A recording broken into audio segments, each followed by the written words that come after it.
నమస్తే, welcome to public court news. Telangana రాష్ట్ర రాజకీయాలు సోషల్ మీడియా వేదికగా ముందుకు సాగుతున్నాయి అంటే ఈ అరెస్టుల పర్వం చూస్తే మనకు తిరిగ్గా అర్థమవుతుంది.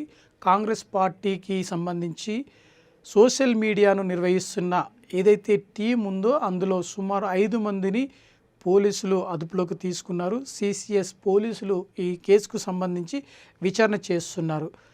గత కొద్ది రోజుల క్రితం తెలంగాణ రాష్ట్రానికి వచ్చిన హోంశాఖ మంత్రి ఏదైతే అమిత్ షా చేసిన వ్యాఖ్యలను వక్రీకరించారు.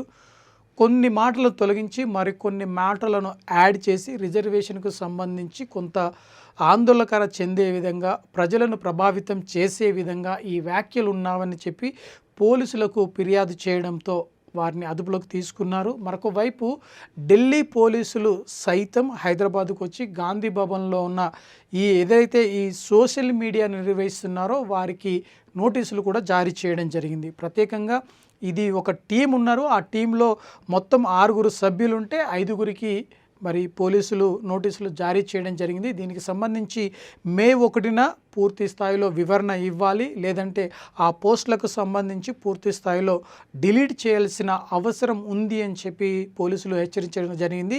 దీనికి సంబంధించి మరి ఢిల్లీ నుండి పోలీసులు హైదరాబాద్కు వచ్చి నోటీసులు జారీ చేయక ముందే హైదరాబాదు బీజేపీ పార్టీకి సంబంధించి, తెలంగాణ పార్టీకి సంబంధించి ఓ నేత సిసిఎస్ పోలీసులను ఆశ్రయించడం జరిగింది. దానిలో భాగంగానే ఈ 5గురిని పోలీసులు అరెస్టు చేశారు, మరి అదుపులోకి తీసుకున్నారు, విచారణ కూడా చేపట్టడం జరిగింది. ఇది ఇలా ఉంటే ఉస్మానియా యూనివర్సిటీకి సంబంధించిన ఇష్యూలో కాంగ్రెస్ పార్టీ కానీ లేదంటే ప్రభుత్వం కానీ పూర్తి స్థాయిలో వైఫల్యం చెందింది.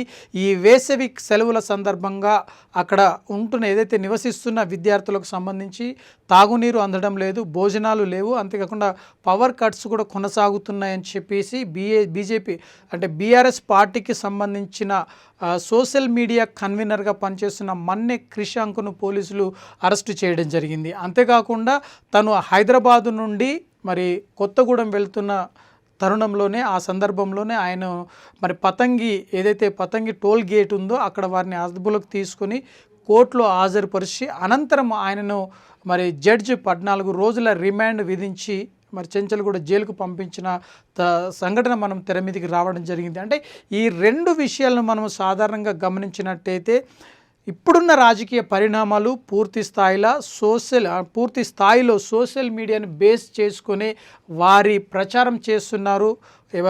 అదే ప్రతిపక్షాలుగా ఉన్న, ప్రజాపక్షంలో ఉన్న వారి ఎదురు దాడి అన్నది ఇక్కడ స్పష్టంగా కనిపిస్తుంది. తాజాగా తెలంగాణ రాష్ట్రంలో కాంగ్రెస్ పార్టీ అధికారంలోకి వచ్చిన వెంటనే బీజేపీ పార్టీని టార్గెట్ చేసి కేంద్రంలో ఉన్న నేతలపైన ఇటువంటి సోషల్ మీడియాలో పోస్ట్ చేస్తున్నారు. హైదరాబాదులో తెలంగాణ రాష్ట్రంలో కాంగ్రెస్ పార్టీ అధికారంలోకి వచ్చినాక బీఆర్ఎస్ పార్టీ ప్రతిపక్ష పాత్రను పోషిస్తుంది.